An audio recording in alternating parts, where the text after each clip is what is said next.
I am Jamal bin Omar, Chair of the International Center for Dialogue Initiatives, the first independent platform in the MENA region dedicated to mediation, conflict prevention, conflict resolution, and promoting dialogue.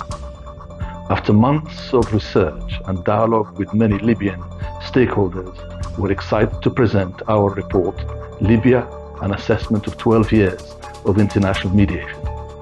Here is what we found. Since 2011, there have been 9 leaders of Libya's UN mission.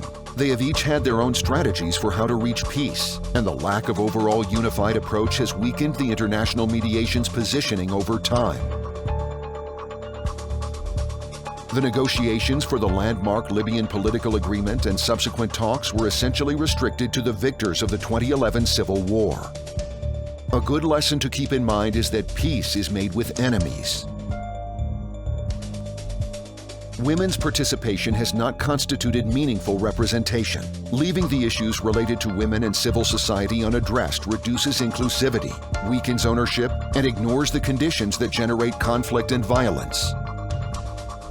Special envoys appointed by several countries, including from the UN Security Council's permanent 5 members, have interfered with the work of the UN mission, making any coordinated effort impossible.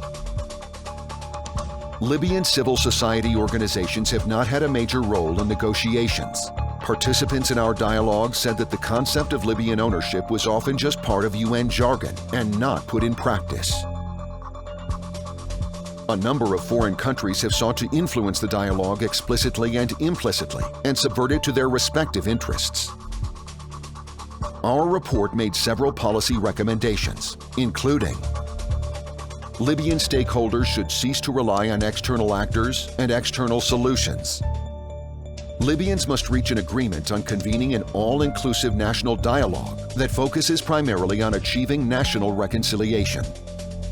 The UN Secretary General should commission an independent review of the UN-led mediation efforts in Libya over the last 12 years to determine whether they have been conducted in conformity with UN standards. All sides should push for more women's involvement in the peace process. Foreign powers should not pressure for hasty elections in the absence of the requisite legal framework and security conditions.